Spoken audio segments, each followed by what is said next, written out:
Heavenly Father, we just thank you for this beautiful city and place to live. We thank you for each of these council members and for your blessing upon them. And we just ask for your guidance in very important decisions that are before this city council and our town. And we just pray for your wisdom and your direction. And I pray, God, for that the joy of the Lord would fill this place as well. I just thank you in Jesus' name. Amen. I pledge allegiance to the flag of the United States of America and to the republic for which it stands, one nation under God, indivisible, with liberty and justice for all.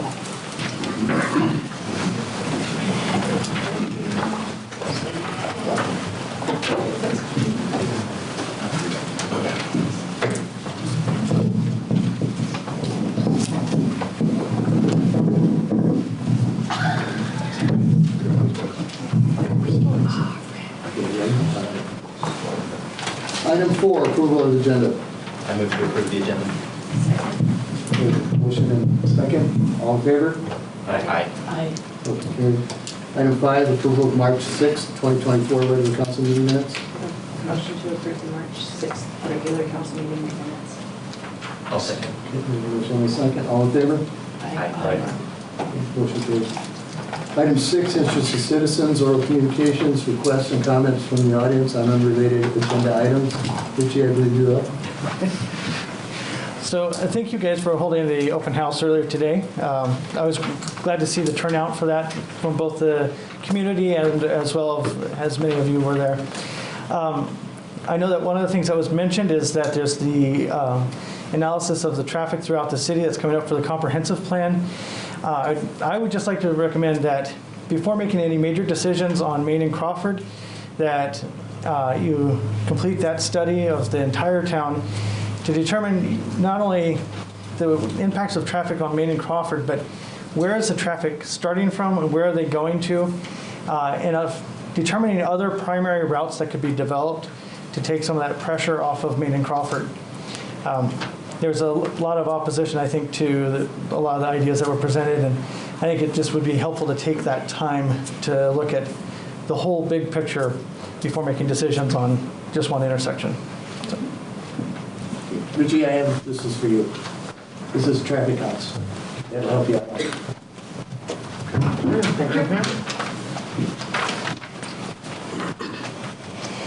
Item 7, new business. Letter A, task order 2024-02, Deer Park Splash Pad preliminary evaluation, JUB Engineers Incorporated. Dan, do you want to start? Yeah, so this is to help pick the right location for the splash pad that we had in this year's budget. So ideally, we're going to look at two locations, Sweeney Park and Mix Park. A lot of things that they'll be helping with is for one, the survey is to choose one, and as well as doing kind of a preliminary site evaluation, checking, sewer, power, water, all those types of locations, elevations, things like that, before we can start the physical design of one location or the other. Kind of help pick the best spot. So this is a task order. I need a motion. Real quick, was Parents ever considered location? Parents? No, Parents was I never don't believe considered. so. Okay.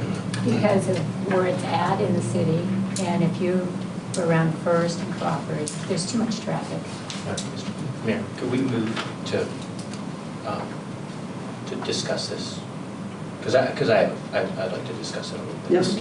Yeah. So I have a motion to approve the task order. Second. Okay, motion second. All in favor? Well, questions? Could we discuss? Yeah. Yeah. So I guess I was just curious about, because I know there's been murmurings from different places about where to locate it. Mm-hmm. Historically in the past, and Roger gave me a pile of stuff last year, it's always been thought that it would be at Swineyard Park. In fact, I think JUB has done several studies and put together a lot of information. So I guess my question is, what what has changed in our thinking of moving it from Swinyard to another location to justify $10,000? So initially when Swinyard was chosen, it was put together to apply for a grant that was hopes of getting it, that would do two things. It would, one, add a splash pad, and two, get rid of the kiddie pool that's there. And I think that was part of the hopes of utilizing getting rid of the kiddie pool as part of the bond application. So So it was, the location there was just for a grant? Is that the idea? that was what that information that you read through probably, it was a, basically a slideshow presentation. Yeah. That was a grant application, and that was, to apply for it, you had to pick one or another. And that was the reason why there was, or one of the reasons why was to hopefully get approved for the grant, because we're doing two things, getting rid of the kiddie pool and adding that. So my question then is, does the city staff have a recommendation as to where it should go? Because my understanding is that the JUB task order is mostly just public input, like just trying to get the survey of the public for where it would go. Am I mistaken? Because it's not a... It's not fully just that. It's also doing site evaluations. So we actually, earlier today, we went out and checked out both sites and, noted down where the sewer, where the power, points of hookup would be for both of those two locations. Things like that, and then further evaluation of those two. So what would... To give a better recommendation on one or the other. Okay. One of the offsets was parking, there's more parking to go away. Next one. Okay. Yeah, sure. Okay. Okay. So do you know, and I know we've got some JUP guys here, it's just $10,000 is a lot just to get some, what I understood initially was just public feedback. That's a lot of money just to get a survey. Just for a survey. So can you justify or break down those numbers a little bit? Yeah, it would basically be to do a survey as well as, evaluate the site as well. The sewer, all the utilities around there, making sure that we can, in fact, use that site. So that was part of it as well. Okay. Because at this point, we don't know if we could use, it seems like we know we can use Swinyard. The question is, do we know we can use Mix? Yes, we do. We do know we can use Mix. Yes. And we can or can't use Swinyard? We can use either one. We can use either one? Yes. There's some different, scenarios involved with either one. So, like, for example, Swinyard Park, the sewer, all the wastewater would flow into our lift station, which is across the park there, and then in turn have to be pumped across town. It's not the end of the world. It would just, be that much more volume to pump. Mixed Park, it's just gravity straight to the treatment facility. So there'd be no pumping involved there. The parking, as the mayor stated, the parking is a lot bigger, much more area over there in Mixed Park. Right. More events over there, Right now, there's a lot of different, things that kids could play on over at Swinyard. There's the playground, the basketball hoop, the skate park, the pool.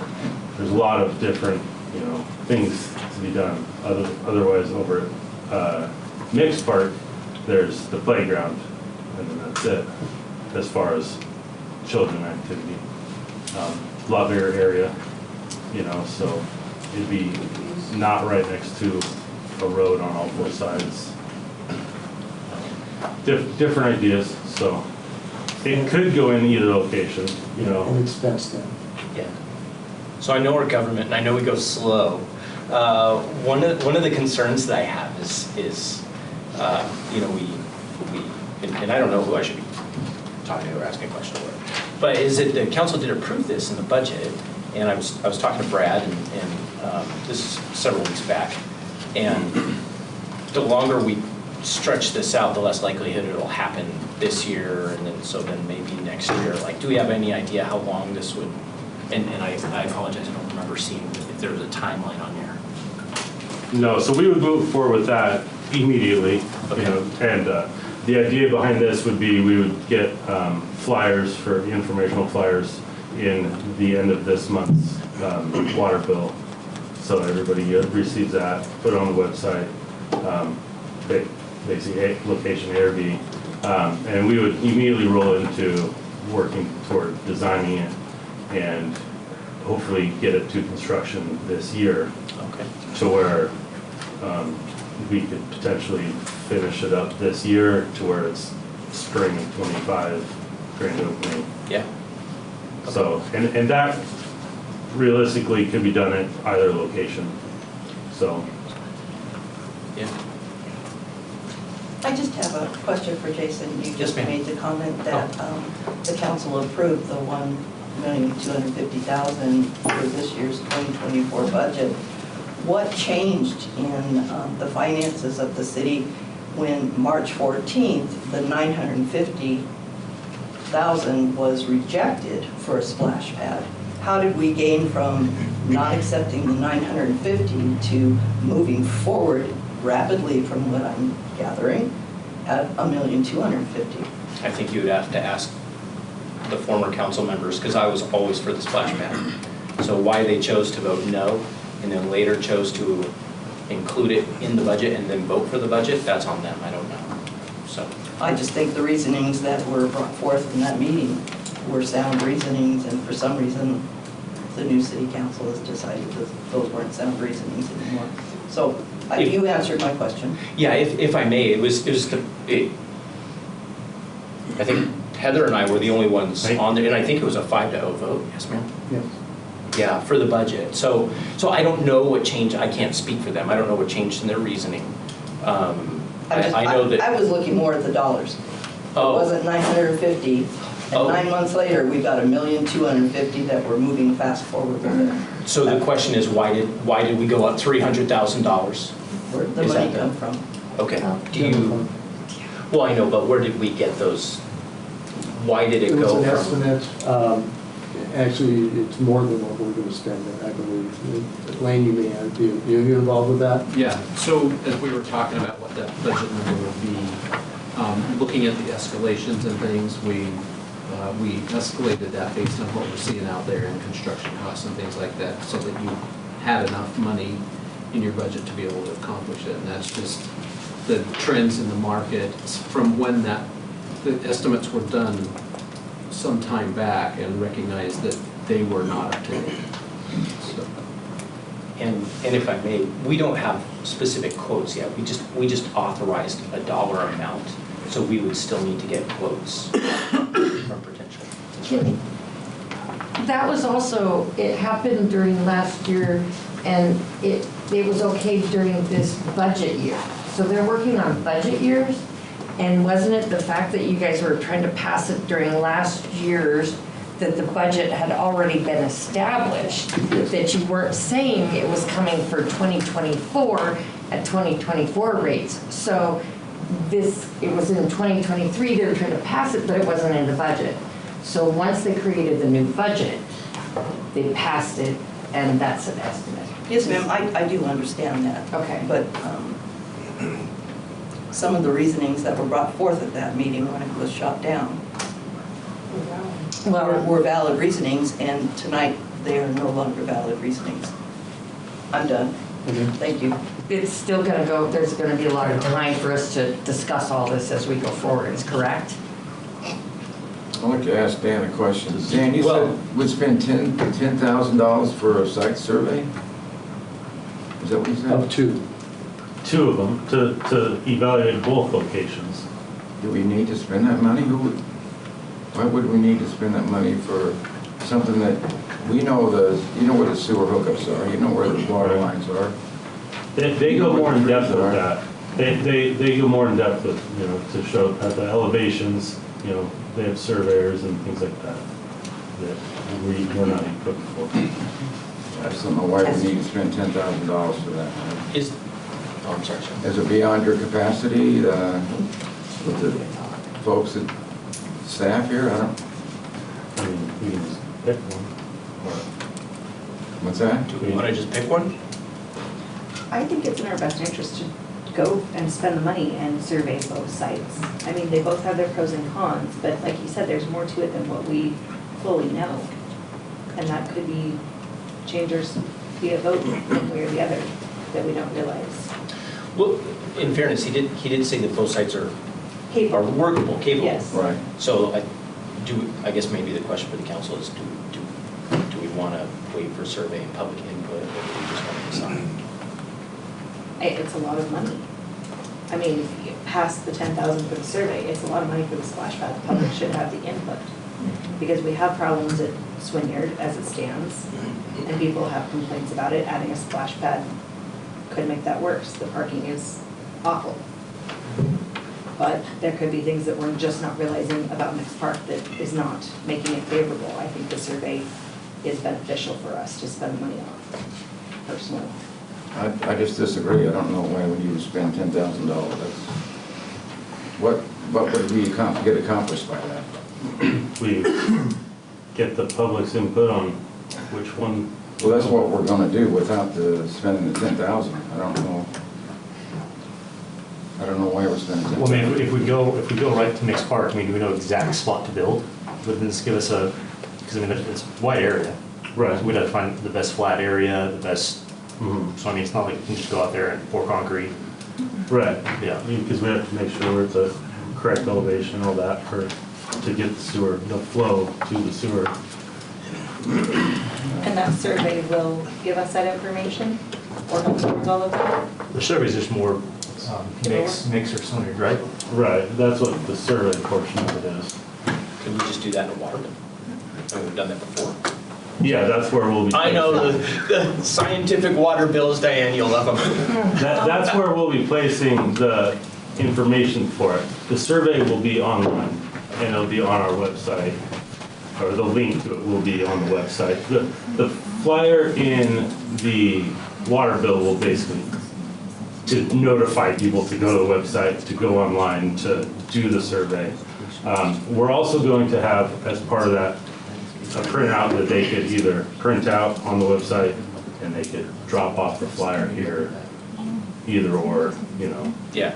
So if they don't want to do the survey online, they can drop off. Having been involved in a fair amount of surveys myself, I just know that there's always, that you get the information and it's like, well, is this legitimate? Is this enough information? You know what I mean? And I just didn't know if it's just Billy pushing did it back.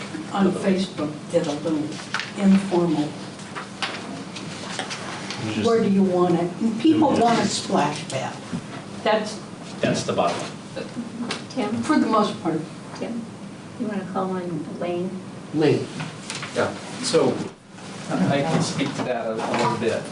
As far as the evaluation and, you know, getting the survey set up, we would involve our landscape designers that would be involved in the design of the splash pad, evaluating the sites and, you know, taking into account the pros and cons of those sites and the functionality in relation to each site for the splash pad, you know, what that would look like. So those would be some of the things that would be gleaned out of our evaluation.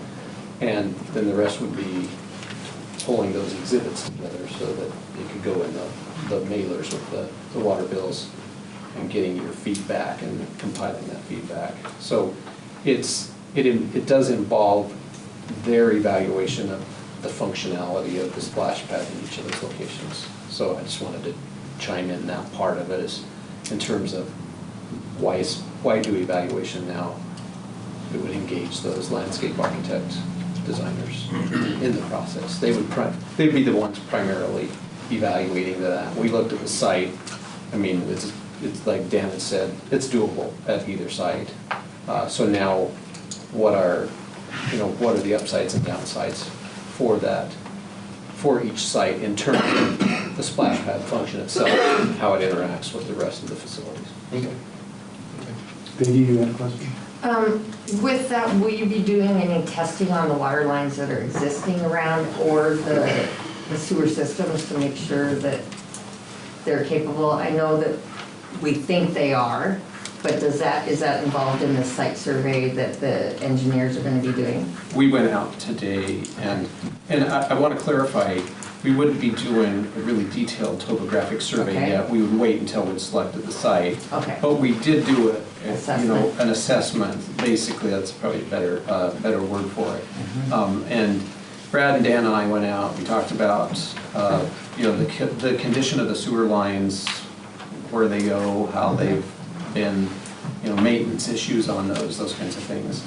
And then also the water line. And Brad's going to do some work to verify line sizing, like at Mixed Park, and identify what we've got going on there. So we would know what might need to be upgraded if it did need to be upgraded there.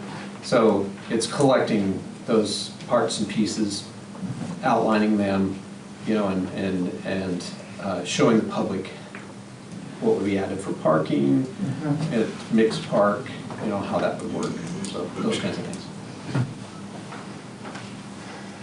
So just real quick, if we're skipping this step, are we trading dollars today for dollars tomorrow? If we don't do the site assessment with this step, is it going to cost more if we decide to go forward in the future and have to kind of go back and do the step that we didn't do?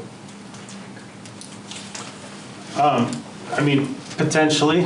It's hard to say right now, but potentially, yeah, because right now we'd be gathering some, we'd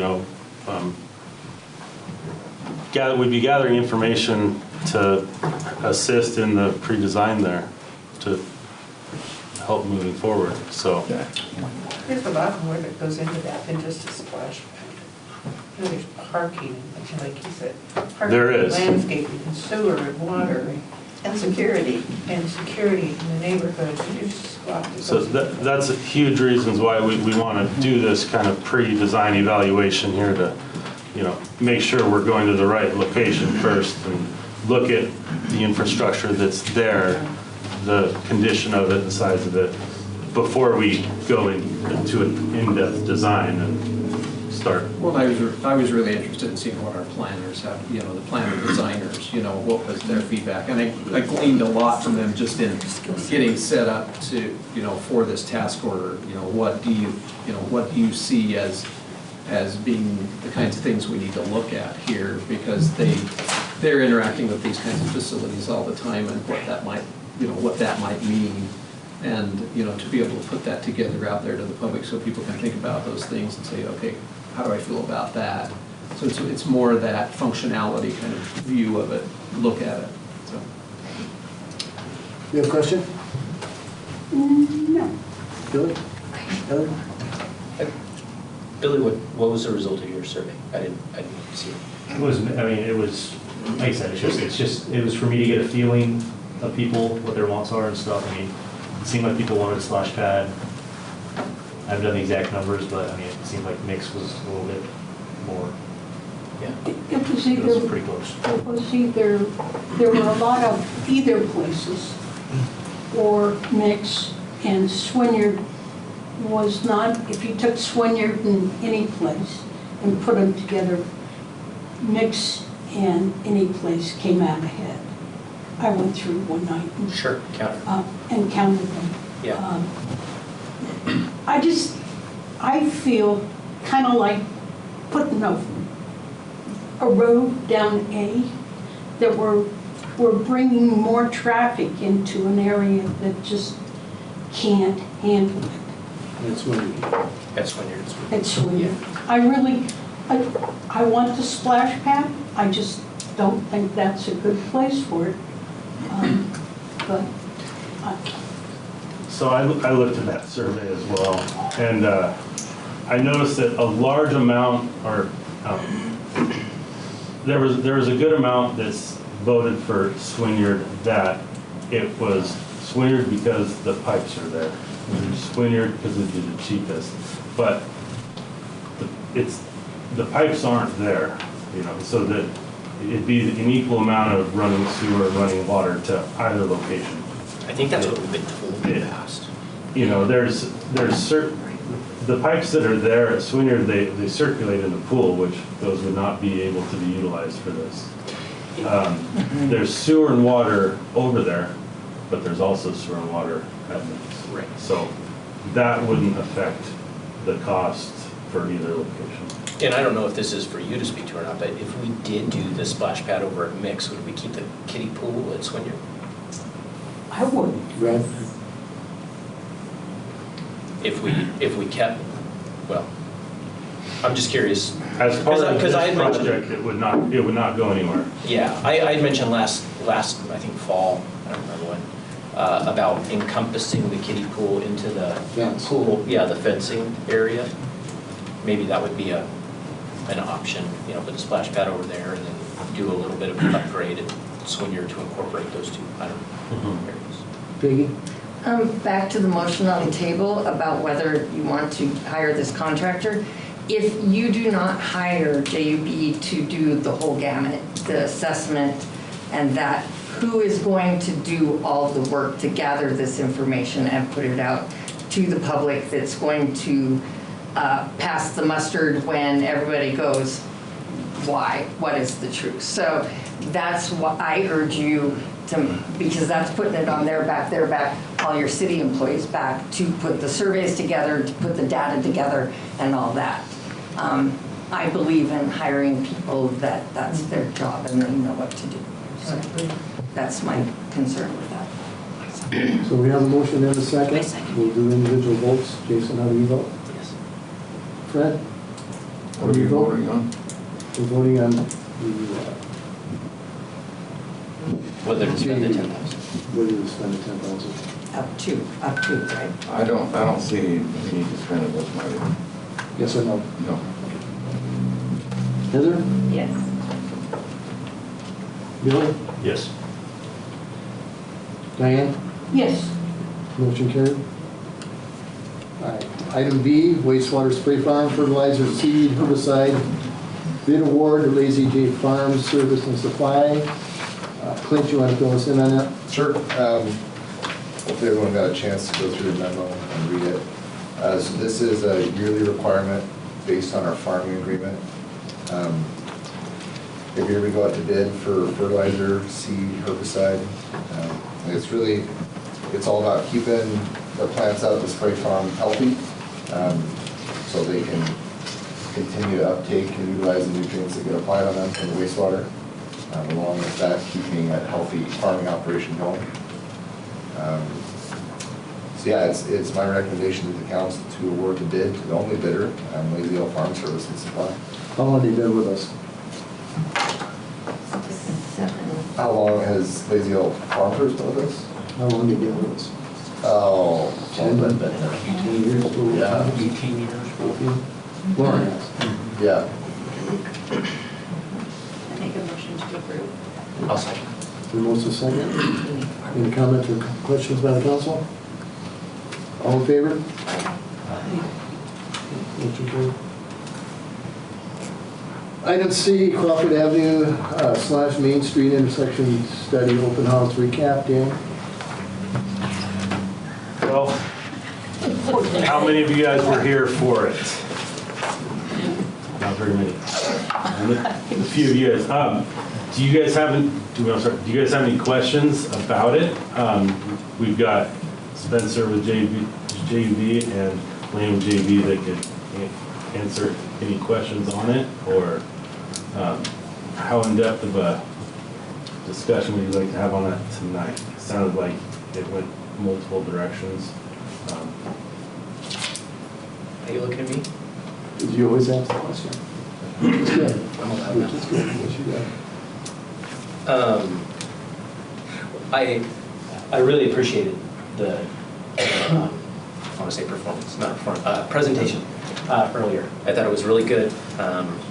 There are obviously people along A Street that have a lot of opinions. I talked to Spencer for a few minutes afterwards about a couple of options. I know in their report, they kind of poo-pooed a roundabout early on. I asked him about a smaller, so I'm a roundabout fan, just so you guys know. I asked him about a smaller one that didn't have a big elevated island, and I don't want to put words in your mouth, but he mentioned maybe going back and reevaluating if that would meet our needs. The other thing I had mentioned to him was the potential for trying a temporary traffic light system at the Four Corners, and then doing that for a couple of months and then reevaluating traffic patterns to see, does that help? I guess maybe I misunderstood this report based, because he clarified some things that actually the traffic light option would really keep the traffic flow going much better than what I understood it to be in here. So that was a misunderstanding on my part.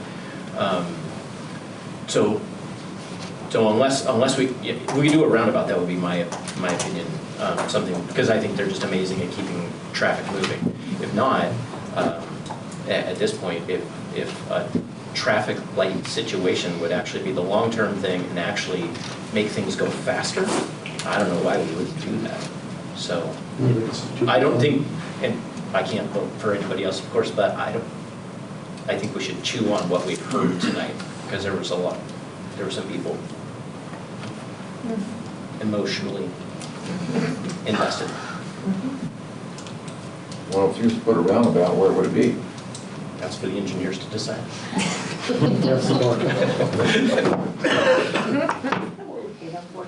What I did is I showed him, so in the Tri-Cities, there's a roundabout on a very busy intersection, and it's a very small roundabout. And so what semi-trucks would have to do is actually go over the middle of it in order to pass, but it's an available option to them. And so I thought, well, you know, if we could do that, and then cars still go around. Where do you want to put it? That's a large map. You need large maps. That's for the engineers to. You're talking Main and Crawford? Yeah, yeah. So I don't want to speak out of turn. You mentioned maybe talking to somebody or something, or you didn't shut me down right away, so I thought I didn't, because I'm a fan of roundabouts too, and that was the first thing we looked at because they've been successful for the city. I'm Spencer Montgomery, by the way. I'm here from Kennewick, our JEB office in Kennewick. 20 years ago, I helped study the Crawford and Weber location, the first roundabout the city got, and had an open house here with folks that had never used one and were worried about it. So we're glad that it's been successful for you. I don't know if we need to go through the whole study. Several of you were there. If you have questions, I'd be happy to answer it about the forecasting, about levels of service and delay and all those kinds of things. With respect to the roundabout, it's been quite a while since we did a lot of this work last summer.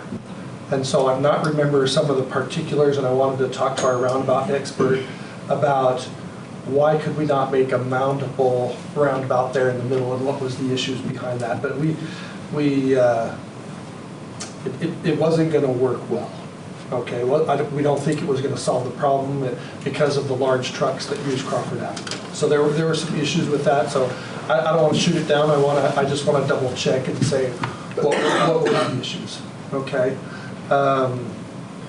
Several of you heard a lot of the things that were brought up by the public, and I agree. I think some of the people wanted some time to fill out the comment sheet. So I think it's worthwhile to chew on it, like you say, and let's get that feedback. It's going to have some impacts, as many transportation improvements do. And so I think this is why we meet with the public, because they'll help us understand the things that need to be considered. So I think that that's a valuable part of the process today. I'd be happy to talk about it however long you'd like to, if you have specific questions or whatever. But I don't know, do we need to run through some of the issues? People worried about how wide it's going to be and the property impacts, and I think that they're under the impression that however far out their grass and their trees are is theirs, and that we're going to take their property. But a lot of that, I think, is occurring on city right-of-way. Yes. And so, and they're worried about the cost to them if they have to relocate sprinklers and things like that. But that would all be part of the cost of the project. So. Any other comments? This is just a recap. So. Yeah, I mean, just a couple things I took away too. I mean, one thing you said, what we have now, the four-way stop, is the least efficient way of managing traffic right there. The one you roundabout, the smaller one, I kind of didn't really think about that, but you were talking about the current roundabouts that we have. If you place those right on Carver Main, I mean, we're cutting into buildings there. Right. You know, it's gonna be hard. No, that's Olsen not what buildings. Oh, no, yeah, I know. So that was kind of eye-opening. It's not something. Nobody's interested in No. that, yeah. And then also, if you make that right turn onto Crawford, right around the Olsen building right there, there's hardly any parking there as is. So I think that would just, so I mean, yeah, the lights. One thing we'd have to consider is, you have to get licensed, I guess, to be a light operator? We'd have a certified. Or an agreement with somebody that does have that Hire that out, expertise. okay. Yeah. Because then you'd have to, for the fire department, you'd have to have them be able to control that light so that when they have a fire to go to or need to get out to 395, that's probably going to be their way to go. That's doable. But that's, no, I understand that, but we need to consider those things. Absolutely. And all of those details would be worked out in, Right. you know, if that was the option you wanted to do and figure out how to do it right. One of the things that we did have a table here that we prepared just to kind of summarize some of the benefits and the things about it. One of the things that occurred to me as you look at the aerial photograph of it, that one of the disadvantages of the signal that I didn't list here was just the proximity of those buildings right here.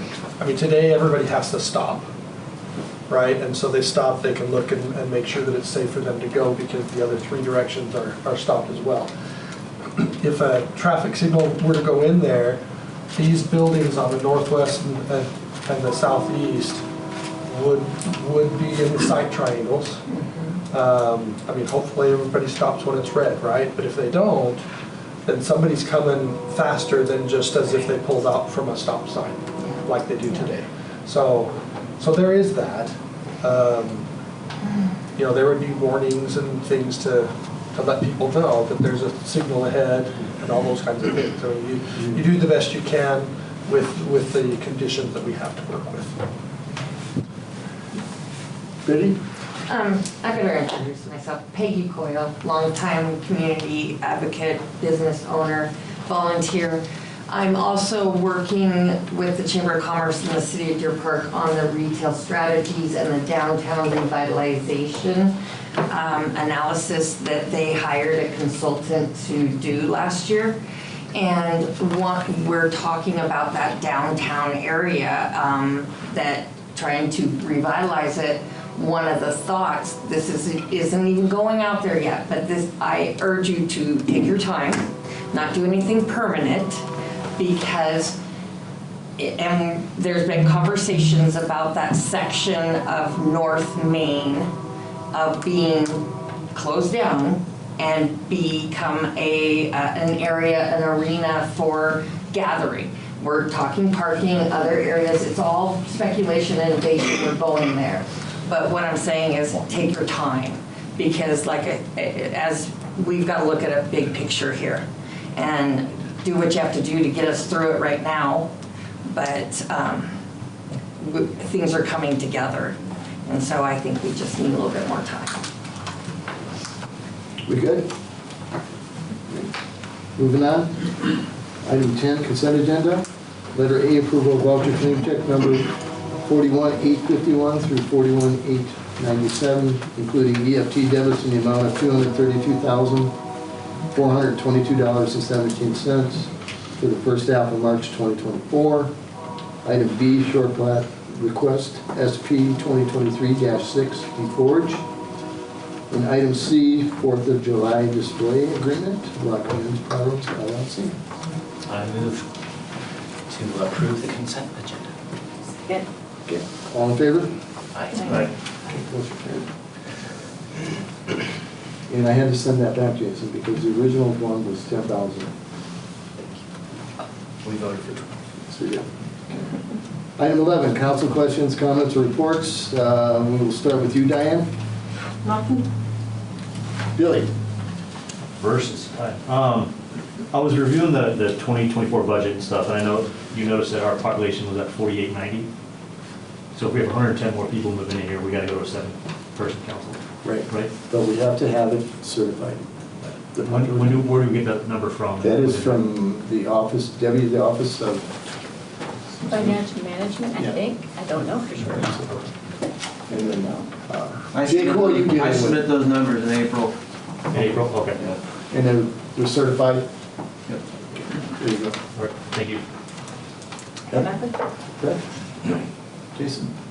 Along with water stuff, my kids and I, we went over to Mix Park and we were playing down in the creek area or whatever, and maybe this is something, kids always drag those tables and stuff into the creek, or is there, I didn't know if maybe part of our park plan or whatever, we could kind of, I don't know if we could make a bridge there or something like that, or maybe cuten that up so that it, it's like a legitimate play area, not just, do you have any thoughts on that? Me and Tim actually discussed a bridge at one time to With get over to the other construction? side. Yeah. Yeah, we've discussed it. And then it came to the point where what we'd have to do next is find out from the Department of Ecology about what we can do that close to the creek. Okay. That's gonna be the driving factor. Okay. We do have access to the other side of the creek. We own just across the other side, and we have a gate, so we can get in there to do things, but I know the Department of Ecology is pretty sticky about what you do around it. Sure. So, but I just- there was a bridge there at one time. Oh, really? When I was a kid, yeah. I didn't know that. There's that, is it Pine River Park or something like that, where it's a little Pine swimming River, right there in hole? Montgomery. Yeah, a little swimming hole or whatever, and I thought, we have such a great resource, like, maybe we could cuten that area up a little bit, and that would be, maybe in tandem with, what we decide to do with the splash pad or whatever, but, because I see kids down there all the time, my kids love playing in there, And we do just leave one of the picnic tables in there as a And just call it a sacrificial loss. lamb, because I've drug it out of there before at 4 o'clock and drove home at 5 o'clock and it was already back. Yeah, so. Do you just leave one in there? It seems like there's just one. Do you think a bridge would actually solve it, or do you think they just drag it back in anyway? It probably. I don't know. I don't know what Chihuahua has a bridge over their creek in their park. Yeah. There's Yeah. other places. Anyway, I just thought maybe, Yeah. I don't know what you guys think, but like cuting in that area up, it might be a great little resource for families and kids in the summertime. So That's when all. the pool closes, after 36 Diane. days, they can go swim in the creek. Well, it would be an option. Yes, sir. Next up, item 12, report on departments. Jake, we'll start with you. Yep, the new energy code went into effect here last week, so we got an abundance of permits that came in, trying to beat that. You will see tons of activity in the developments that are up and running this summer. They're gonna go gangbusters. So expect to see that in Dalton Creek, Mountain View Meadows, and Marshall Meadows. That's the one by the treatment center. So yeah, you'll see a lot of activity with building this summer. Okay, it's going right now, but it's really going to kick into high gear here. Now we're getting a good season. Dan, you're up next. I think you pretty well know what I'm working on. Besides that, there's a few other subdivisions going in, they're working on currently. Marshall Meadows, they'll be starting that job back up again, or the next phase of it this summer. Mountain View Meadows, they've already broke ground on that. They're installing sewer main line up there. Dalton Creek, just recently showed back up to start finishing up punch list on the phase 3 and 4 of that one. Yeah. Clint. I have a question for David. Yes. I live on C Street. Okay. And is there weight restrictions at all on our streets? Not currently, no. There are? Because with the construction going on, we just have a lot of construction traffic. And I thought, well, maybe there's weight restrictions that we could implement to force them not to come down A, B, and C Street at 70 miles an hour. I can look into that. I know currently there is no weight restrictions on there right now. I just thought maybe that So- was after the running, Mr. and Mrs. Running in came, I thought, well, maybe that was, because we're getting a lot. And now that it's opening back up, it'll just get Right. traffic flow again. And our weight restrictions do only restrict trucks over 26,000 pounds. Semi-trucks, So, trailers. well, yeah, that's what it Yeah. restricts, but like you see a lot of these bigger trucks and the flatbed trucks and The stuff, they're on. cement trucks. Well, cement trucks are, but like just the construction worker trucks and stuff, Yeah. they're under the weight And they're restriction. the ones that speed. So it stops semi-trucks, cement trucks, that kind of stuff. But you said C Road? C C Street. Street. C Street? Yeah, I mean, that's a street that you're gonna see get busier and busier as more houses go in. Yeah. It's just Well- just a matter of fact. I noticed on Facebook, somebody mentioned, why haven't we opened up H from Dalton, whatever it is up there, Colville, to down by the grocery store? Why haven't we opened that path up yet? Because that would take a lot of You traffic mean off of up the us. hill to Forest? Well, when you Yeah. come in on Dalton, now that it's one way, you know, those people are gonna come out of those neighborhoods up there. Maybe if they could go down behind Mhm. Johnson's Hardware, whatever it is now, you know, why hasn't that street been opened up? It's not ever gonna go through I Street. It's not, it stops at the railroad tracks and then it goes right into Tri-County Christian Center property, right? I don't think that. You're referring to H Street where it hits Colville And it heading goes east. next to Seventh-day Adventist.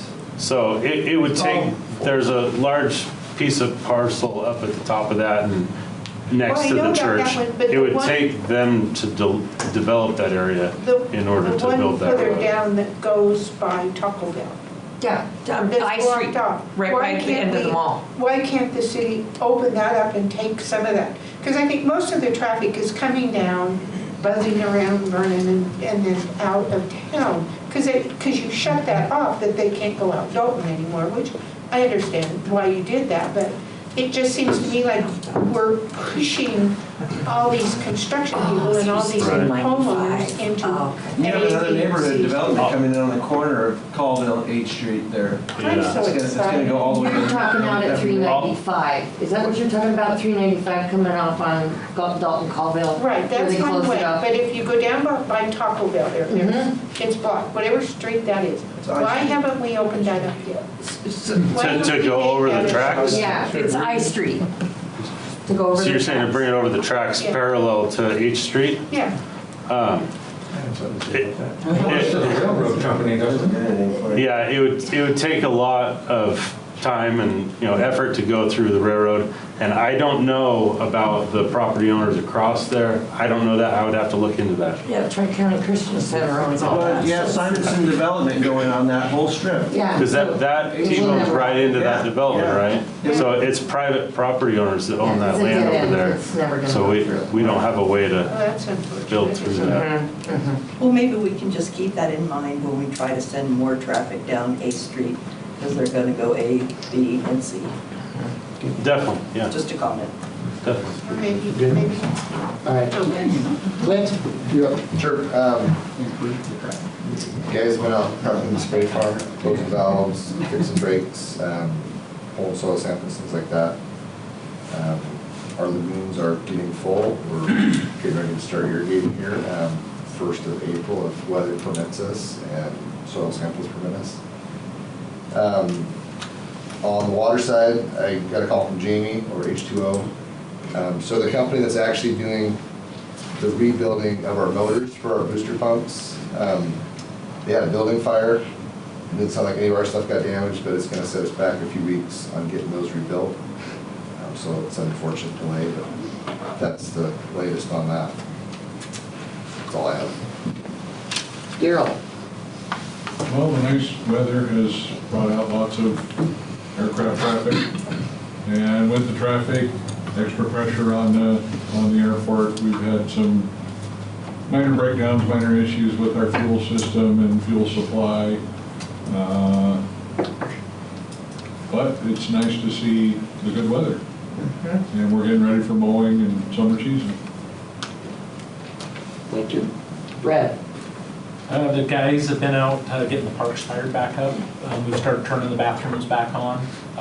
We've got the sports complex and the golf course and Shamrock Glen Park up and running. We just kind of work our way through those. We were at the golf course today taking down dead trees. We had 5 dead ones up there that we were taking care of. And sweeping streets as the weather allows. We're hoping next week they're talking some rain, so we'll be back out again. So. Thank you. All right, item 14, adjournment. I move to adjourn. Who's that?